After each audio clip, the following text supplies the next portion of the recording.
சேல காத்திலாட என் நெஞ்சும் சேர்ந்தாட உன் கூந்தல் வாசம் பார்த்து என் எண்ணம் கூத்தாட மராப்பு சேலையில நூல போல நான் இருக்க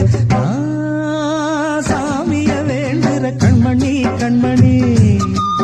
பதில் சொல்லு நீ சொல்லு நீ